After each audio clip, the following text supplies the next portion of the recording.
morning and welcome to Book Review Live with Ogbueli. Okay, so 1 minute and we will begin as usual.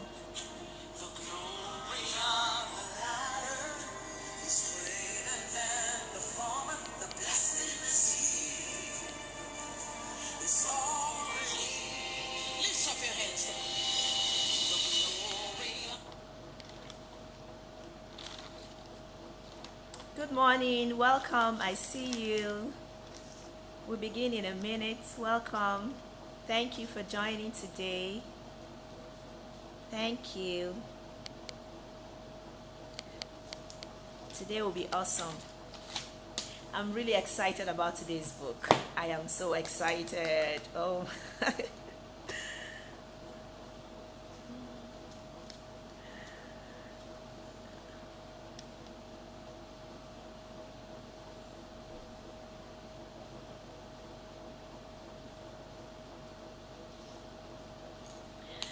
Okay, it's time to start. Good morning, everyone, and welcome again to my book review live.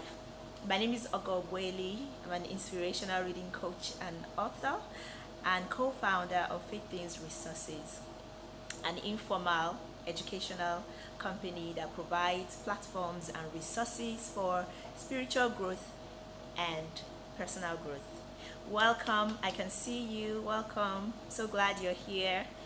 So today we are going to be reviewing an amazing book, The Richest Man in Babylon.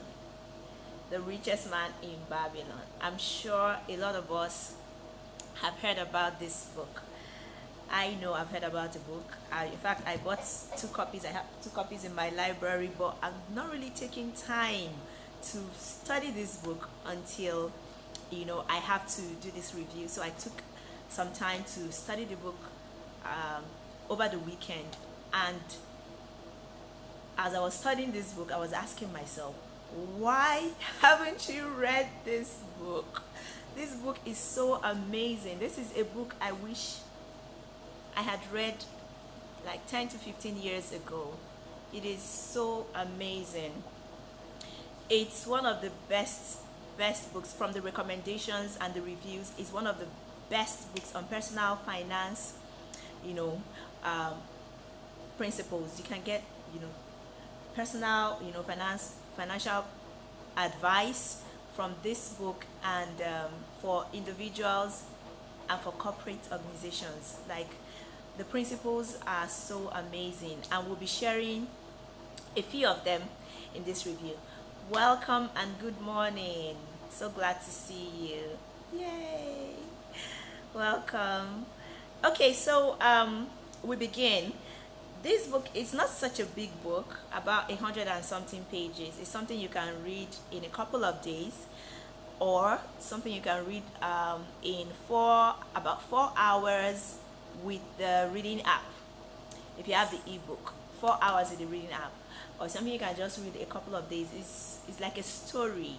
The setting is a story setting. It's not like the normal books that they'll just list out principles. It's a story setting, and as you're reading it, you're extracting the principles from the book.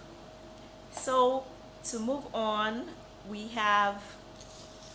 I have 10 major takeaways. There are so many, but I'm going to share only 10 major takeaways from this book. Remember, the essence of this book review is not to give you everything. It's just to give you a little fish from my fishing, so you can eat and have energy to go get your own fishing net and head on to the stream where you can do your own fishing.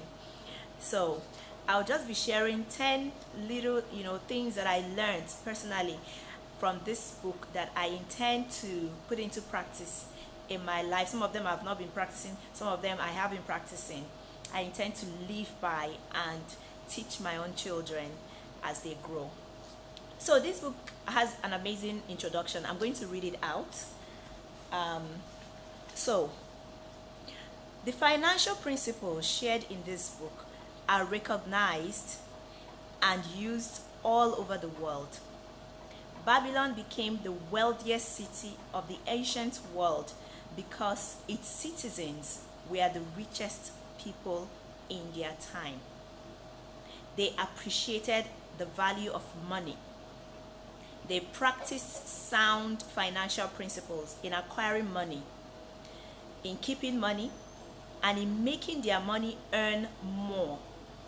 They provided for themselves what we all desire, which is income for the future.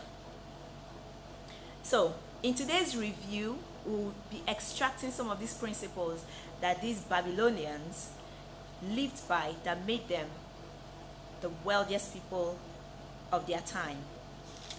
So, in my notes here, I have my principles, and let me just give you a summary of the book. The summary of the book, the general idea of the book is: save at least 10% of everything you earn, invest your savings in order for it to grow and multiply, and then understand the difference between expenses and your wants and desire, necessary expenses, wants and desire, and then learn to improve your skill and crush procrastination. This is just my summary of it. So we're going to be taking it bit by bit. Now, the very first principle that I took away is you must pay yourself first. Let's even think about it. Most of us that work, when we get a salary at the end of the month or every 2 weeks or however you get your salary, or you're into business, however you get your income, most times we don't think about paying ourselves first. We work to pay others first. And when we work to pay others first, we are slaves for them. Example, you get to pay your rent, so you're working for the landlord. You get to pay for groceries, for your food stuff. You're working for the food people. You fuel your car. You're working for the gas station because you're paying them from your earnings. Your car develops fault. You take it to the mechanic. You're working for the mechanic when you pay them from your earning. So at the end of the day, you end up working for others and not for yourself, because many people do not pay themselves. Again, most of us Christians, we give our tithes, our 10%, faithfully. So we are giving to God, which is amazing. But how many of us do give ourselves? When you do your work, you earn, let's say you earn like 100,000 naira. And then at the end of the month, you bring out your tithe, which is your 10%. As Christians, we do that. And then we pay the school. If we have children, we pay the children's school fees. We bring out a portion for our food. We bring out a portion for our necessary expenses. How much do you bring out for yourself? Now, the first principle in this book is you must pay yourself at least 1/10 of everything you earn. You must pay yourself. You take that money that you pay yourself, you put it out as your savings. This is your money. This is the money that you worked for yourself. So you worked 30 days in a month. You were paid 100,000 or 1 million or whatever amount. You should be able to pay yourself 1/10 of that amount for doing that job for 30 days. This is so amazing. If I had known this, like if you and I have been practicing this since we started, working, by now we will all be millionaires. I'm sure we will all be millionaires. If we can faithfully pay ourselves as we faithfully give our tithes, and faithfully pay the landlord, and faithfully pay the schools that our children attend, or the school that you attend, or faithfully pay for the food that you eat, the food woman at the market. If we can all do that faithfully, we will all achieve financial freedom at a certain stage of our lives. That's our number one takeaway. Pay yourself at least 10% of every single thing you earn. You owe it to yourself. In that way, you are not slaving and working for others. You are also working for yourself. Now, the second principle is, I'm sure that's good. Isn't that good? My second takeaway is that I must exercise self-control and discipline with money, because the more your income grows, the more your expenses grows. It is called the Parkinson law. It states that let me see. Okay, it states that no matter how much money people earn, they tend to spend the entire amount and a little bit more aside. Their expenses rises alongside their earnings. Many people are earning today several times what they were earning at their first jobs, but somehow they seem to need every single dime to maintain their current lifestyle. No matter how much they make, it is never enough. It is never enough. I'm sure a lot of us have experienced this thing at some point of our lives. I got that promotion. They increased my salary. I got that extra cash. Why am I still why is money still scarce? This is the Parkinson law in the Parkinson law playing out. Because the more your income increases, the more the expenses also increases. So to be able to move above this Parkinson law, we must violate that principle by exercising self-control, self-restraint, by resisting the powerful urge to spend everything that you make. That is where and how we can accumulate more money. Now let's take for an instance. You know, money in your bank account speaks. Money in your pocket speaks. Have you ever been to a mall and you just went to sightsee? There was no money in the bank account. There's no money there for you to spend. There's no money in your pocket. You just you went to the mall, or someone invited you to the mall. You just went to the mall to look around, and you passed the beautiful things, nice boutiques, the beautiful stores, and because you don't have any money, nothing is talking to you. Nothing. You're just moving. You're fine. You're admiring. You're happy. You're grateful. Now, have you been to the mall and you have money in your pocket and you have money in your bank account? You just have money somewhere. As you're moving, that money is talking. Buy this. Oh, this is so beautiful. Buy this. I don't know if it happens to me. I believe it doesn't happen to me alone. It happens to everyone. Because when you have money, money speaks. As you're moving around that mall, there are things. On a normal day, you are not thinking of buying a new dress. You're okay with the ones you have. But you go into that mall, you have money in your pocket. That money will talk to you. That dress will call you. That money will respond. The money in your pocket will respond. So it takes self-restraint, self-control to be able to resist that overpowering, powerful, overbearing voice of spending equal to your income. So that's my second takeaway. And one of the things that I've resolved for myself to be able to maintain that self-control is that once my income comes in, as I'm taking out my tithe as a Christian, I'm taking out my tithe, the tenth that I'm investing in the kingdom of God for the advancement of the kingdom. I'm also taking out my tenth that I'm paying myself as a savings. So at the end of the month, once I get my income, I know that 20% is not mine. 20% is not my own. So when I'm making plans, I'm budgeting for things and expenses, I'm budgeting based on the 80% that is available. 20% is unavailable. So when we have that mindset, it's easier for us. So you're out there, you see something nice, someone posts something lovely on Instagram, someone sends you something on the WhatsApp status and everything. You're not tempted because you know that this money is not my own. So that is the second principle. Now the third principle, my third takeaway is invest your savings in order for it to multiply. Now, after you have saved out your 10%, for a while, it accumulates. What do you do with it? You know, some people save to spend, or they're saving for that big party, that big ashebi, that, you know, that TV that they want to buy, you know. But from this book, I've learned that you don't save to spend, you save to invest. It's just like the law of sowing and reaping. When you plant, okay, growing up, my dad was so many things. He was a farmer, he was a preacher, he was so many things. He was a vet.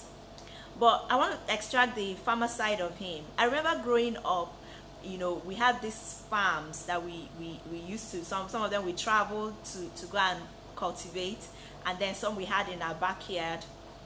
I remember that we always, you know, planted yam and popcorn. We had corn and so many other things that we had then. I remember that when it's harvest time and we, you know, we go out and harvest the stuff, we usually, my dad will usually, you know, I'll see him sorting out some very big yams. You know, he will sort them out, you know, sort out some very nice corn. He will just set them aside. And these yams, I'll see him tying them in the barn. We had a barn, yes. I'll see him tying them in a barn. And those were seed crop. We are not meant to eat it. We will eat every other thing, give away some of the things that, you know, some of them, most of them, we give them away. But those seed crop, we don't eat them. We don't touch them, because those are the things that we would replant in the next planting season. I remember us drying the crops, the corn. We'll dry the corn, we set them outside to dry so that we can replant the popcorns and the corn in the next season. So saving to spend is like reserving your seed crop to eat. If you eat it, you won't be able to plant it again and get the harvest for the next season. So you don't save to eat, you save to invest. When you save up your 10% and then you invest it in a profitable business or profitable trade or profitable venture, it brings back more income to you. It increases in value, it brings out more income to you, and the more it increases, the more you're building your wealth, the more it increases until you have so much that you can now afford to party, spend, buy that TV, buy that ashebi, and so on and so forth. So the third point that I got from this is you have to save to invest, not save to spend. I hope this is really valuable, because this is so wonderful. Like, in fact, as I was reading this book, I said my children I will make them read this book. Like, once they turn like from 12, 15, I will make them read this book at least once in a year. They will read and review to me so that I will know that they understand it, because this is one of the ways that you can actually, you know, intentionally live a life, you know, of financial freedom. Okay, so the fourth one is protect your treasure, your money, your gold from loss. So now that you have invested this money, now that you have saved up this money and you want to invest it, you have to protect it from loss. And one of the ways you can do that is to avoid all these get rich quick scheme. You know, there was a time, you know, it started going everywhere. Like, you open your WhatsApp, people will send things to you. Invest 10,000, get 20,000. I think in 1 hour or two. Put 20,000, get 40. Put 100, get 200. That is a get rich quick scheme. And I know that many people have been scammed through these ventures. So avoid get rich quick scheme. Make investments that sound, so avoid making investments that sound so good to be true. Like, you're going to get the whole world. If it sounds so good to be true, you study it, you don't understand it, just get away from it. Now, make sure that whatever you're investing in, you understand that field. At least you study it. Study to understand the field before you invest your hard-earned savings into that field, in order not to lose your treasure. Now, I read something in a book, in a network marketing book. It says that one of the ways that you know a fake network marketing, company or venture is if they present, the system to you and there is no product that they are selling. They just present a system. You can pay this amount, bring these people, and you earn this, you bring this. There is nothing, no products, no service. They're not selling anything, they're not providing nothing. It's fake. You just get away from it. Okay, so I'm done with that. The fifth one, because I'm already running out of time. Look at how time flies. You improve your ability to earn more by improving your skills in your field. Continuous self-improvement is key, major key to improving your earnings. The more you improve in your skill, whatever you do, you're into vocational, work or a professional, you have to improve your skills. The highest earning people in any particular vocation, like a retailer, carpenter, whatever, the highest earning people are the people that continuously improve their skills in the area of their vocation or profession. The highest, I believe the highest earning doctors are the doctors that have improved their skill in what they are doing. They are exceptional in that area. The highest earning lawyers, they are exceptional in what they do. So you keep improving your skill. That is how you also improve your earnings. Number 6, make your dwelling a profitable investment. This author advises that you own your own home. Instead of paying rent, those rents can actually be paid towards the owning of your own home, like the systems that work abroad in the Western world. I think it's beginning to work here in Nigeria that we live, where you can actually, pay, buy a home and then pay mortgages instead of paying rents. Because if you live in a home where you pay rent for 20 years, at the end of the 20 years, if the landlord wants you out, you're out. All the money invested in that house is gone. But if you're paying mortgage towards the payment of that home, at the end of 20 years, you probably, have paid off the mortgage and the home will become yours.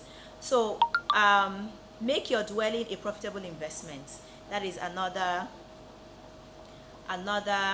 point that I took out from it.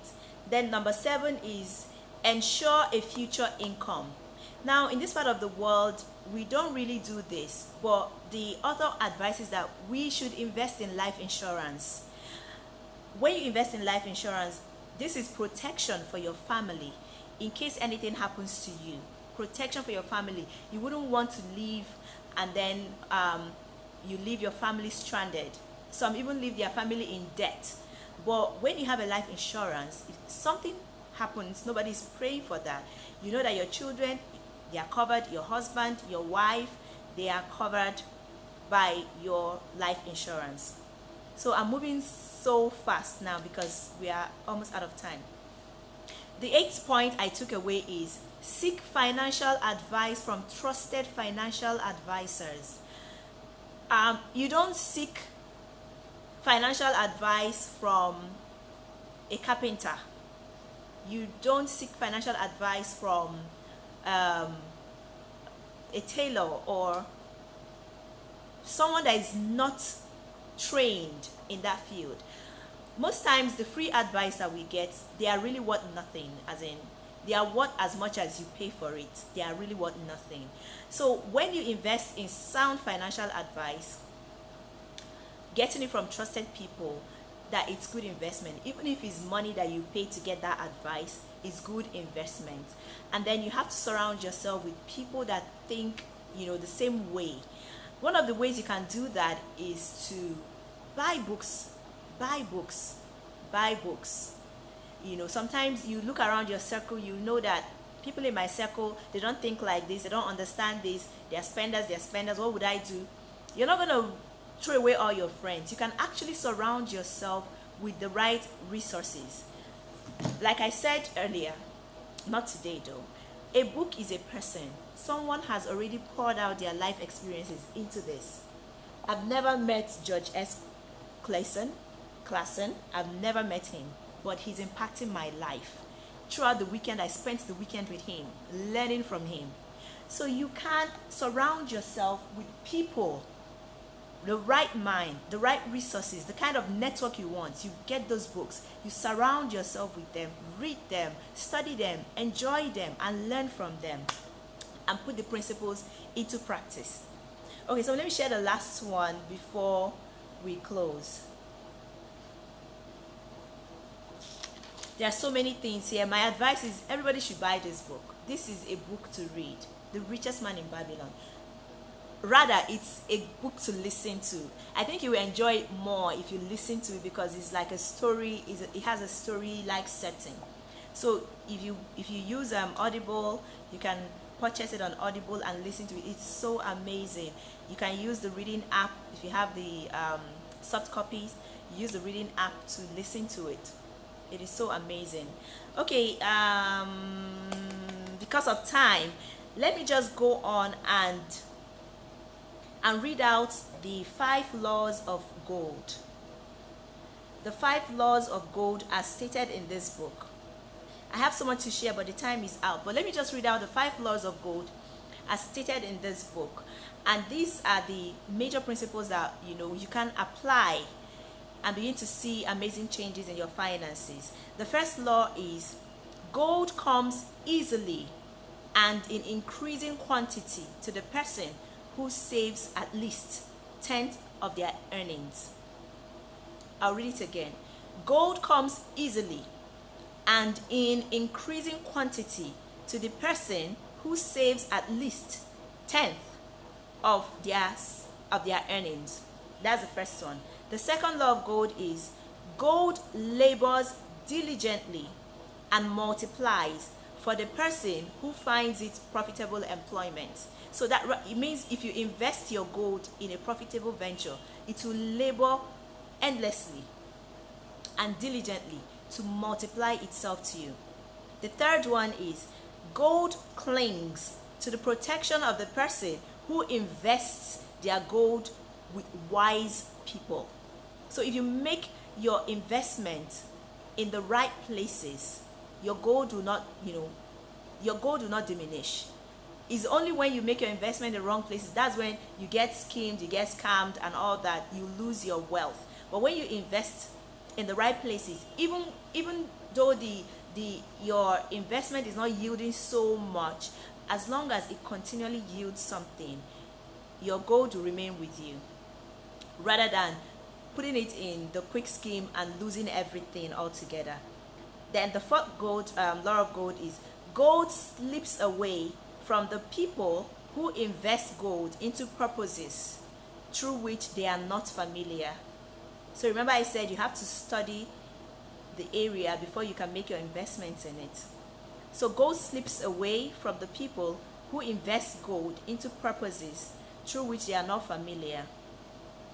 The fifth and the final law of gold is gold flees the person who tries to force it into impossible earnings. Now I've come to the end of this review. So I would like to invite you again to join my accountability group, where you can get these resources. We put them there every week, and many more resources that will help you to improve your personal and spiritual life. And secondly, I've created another plan for people that don't want to be burdened with the pressure of accountability. So we have created a library, an e-library, where we have all these books that we are reviewing and many more books in that library. So you will subscribe to this library, and then you have access to it and download the books as you will and read on your own. So we have two options. You either subscribe to the library and get access to all the books. Nobody is disturbing you, there's no accountability, anything. And then the second option is to join my accountability group, where we drop the books that we are reading, only the books that we are reading, and other maybe information related to it weekly on our WhatsApp platform for you to read and get empowered.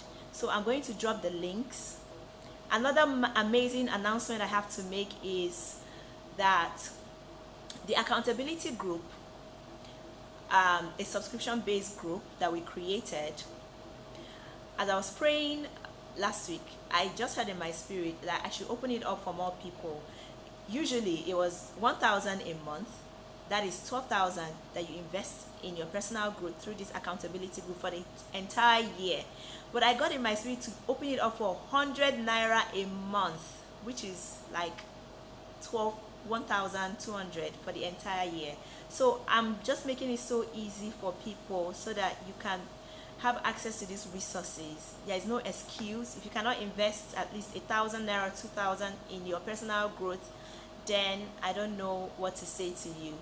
So we are going to drop the link and take advantage of it while it lasts. I don't know how long I'm going to leave it that much. So you just pay 1,000 naira for entire year, and that is what I'm offering right now, because I know that we have a lot of students here and you want to have access to these books. But if you're a worker, you don't want the burden of accountability, just go for the library, get the link, and download as much as you want. Thank you so much for being here again. I'll see you on Thursday, where we'll review our faith book, Change Your Words and Change Your Life by Joyce Meyer. Thank you again, and bye-bye.